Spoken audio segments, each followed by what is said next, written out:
Bonjour, bonsoir, bienvenue sur Amicom TV. On va parler aujourd'hui de l'exploitation d'un restaurant. Ça revient souvent, les gens ont un rêve, beaucoup d'entre eux, en tout cas, d'ouvrir son affaire, son restaurant. Ça n'est pas forcément toujours facile. En tout cas, on reçoit Monsieur Fratini, bonjour. Bonjour. Vous êtes consultant Remicom. Vous avez eu une expérience de 20 ans dans la vente d'assurance. Oui. Ensuite, reconversion totale, 17 ans de restaurateur en couple.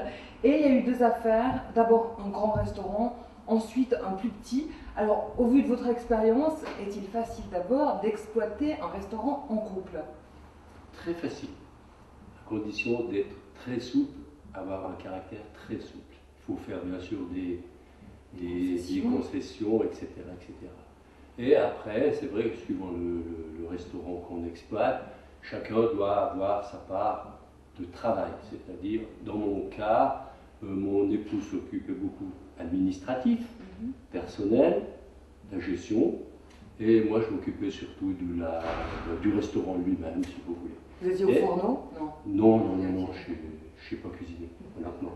Non, et puis en plus, il faut être aussi polyvalent, c'est-à-dire que même si on fait que de l'administratif, après il faut venir donner un petit coup de main à gauche, à droite. Mais c'est très facile d'exploiter en couple. Pour moi, pendant 17 ans, j'ai eu aucun problème. Magnifique. Et pourquoi justement vous avez vendu votre première affaire? Donc c'était un grand restaurant, le premier? Oui, c'était une grande brasserie située en campagne un peu genevoise. Et une très très belle affaire. Mais ce qui s'est passé, c'est que, bon, après 14 ans, il y a une lassitude un petit peu le ras-le-bol. On a beaucoup de problèmes aussi dans ce genre d'affaires. Il faut beaucoup de personnel. Donc il faut gérer le personnel. Il faut gérer le personnel. En plus, c'était une affaire qui était ouverte 7 jours sur 7. Il faut faire beaucoup de travail, beaucoup d'actes de présence, il faut être là en permanence, etc. Mais moi j'ai vendu surtout parce que le quartier s'était dégradé aussi. Il y a eu une grosse dégradation dans le secteur. Et puis je me suis dit, bon, ben, on va arrêter, on va la vendre, quoi. Et c'est ce qu'on a fait il y a 3 ans en arrière. Donc alors pourquoi le choix d'une plus petite affaire, mais aussi dans la restauration, c'était plus facile à gérer? C'est-à-dire, voilà, nous on a pensé que qui dit petite affaire dit pas de personnel. On va travailler entre nous, mon épouse et moi, on va prendre éventuellement un cuisinier, mais on s'est un peu trompé. Dans le sens que, on s'est trompé dans le sens que petite affaire, on ne peut pas payer de personnel. Vous voyez, c'est pas possible. Alors on devrait être encore plus présent. Il faut être là du matin au soir. Et on s'est un peu trompé. C'est vrai que je regrette un peu la première affaire que nous avons eue, parce qu'il y avait plus de rendement aussi, plus de chiffre d'affaires, on pouvait payer et on pouvait se payer du personnel. On pouvait avoir plus de liberté. Et dans le cas d'une petite affaire, on a moins de liberté. Et vous avez toujours votre petit restaurant? Non, on l'a vendu également. On l'a vendu également, le petit restaurant. Alors, un tabou, est-ce qu'on peut devenir riche en exploitant un restaurant?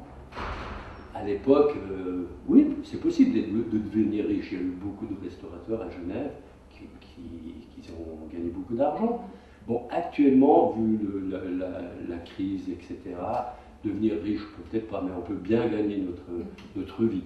Tout dépend aussi de l'affaire qu'on achète, tout dépend de l'emplacement, le choix, il faut faire un juste choix dans une affaire quand on achète. Et qui dit une grande affaire, on brasse beaucoup plus d'argent, donc on gagne beaucoup plus d'argent aussi. Une petite affaire, je vous fais une petite comparaison toute simple, une affaire qui brasse 1 million de francs, on a des calculs, il nous reste à peu près 15% net dans notre poche, donc ça représente 150 000 francs, c'est bien. Une petite affaire qui fait la moitié, 500 000, voilà, vous avez 50 000 francs. Mais devenir riche, peut-être pas, mais bien gagner notre vie, on peut le faire quand même. Pas beaucoup de vacances, par contre. Tout dépend, les heures elles sont là, c'est indispensable d'être présent, moi je dis, il faut être présent. Pas beaucoup de vacances, tout dépend de la structure de l'affaire.